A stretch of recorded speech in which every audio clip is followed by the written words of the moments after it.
Alors une donnée, un point qui est très important qu'on a tendance à oublier, une donnée, ça n'a aucune valeur.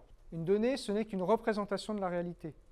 Si je vous dis il faisait 18 ce matin, vous pensez température, donc niveau d'énergie, donc agitation des molécules, etc., liée par une méthode de mesure qui est l'échelle de centigrade, etc. C'est ça qu'il y a derrière. C'est-à-dire que quand on a une donnée, très souvent, ce qu'on oublie, c'est qu'elle n'est qu'une représentation de quelque chose. Voilà.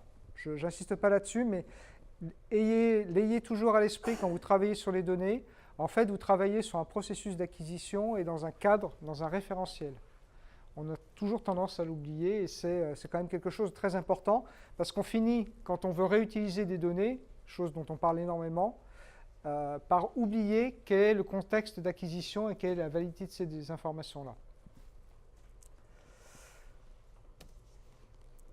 Alors par contre, la donnée, elle acquiert de la valeur. D'abord parce qu'il y a un coût d'acquisition. Ce n'est pas neutre de faire des campagnes, ce n'est pas neutre de faire des mesures. Et en plus, ça apporte une plus-value dans la connaissance.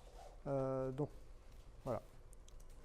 Et dans certains cas, elle doit être protégée. Et bien, à partir du moment où on est capable de nommer quelque chose, on peut prendre de l'ascendant sur ce qu'on manipule. Si je commence à connaître, à estimer le degré de sensibilité de quelque chose, ben je maîtrise cet aspect-là et je ne vais peut-être pas le laisser sortir dans la nature. On a des gens chez nous qui travaillent, qui font des expertises sur les barrages hydrauliques. L'information, elle ne sort pas de chez eux, elle ne sort pas du cadre de cette expertise, parce que si des personnes mal intentionnées avaient accès à ces informations-là, ça pourrait être grave. Voilà, je pris cet exemple, mais il y en a plein d'autres. Un petit point, on parle d'informatique, on parle de risque, etc. Je vous ai pris juste sur une liste à la Prévert, je me suis arrêté au premier semestre 2015. Ce ne sont que des exemples choisis. Il y en a toute une palanquée. Voilà, donc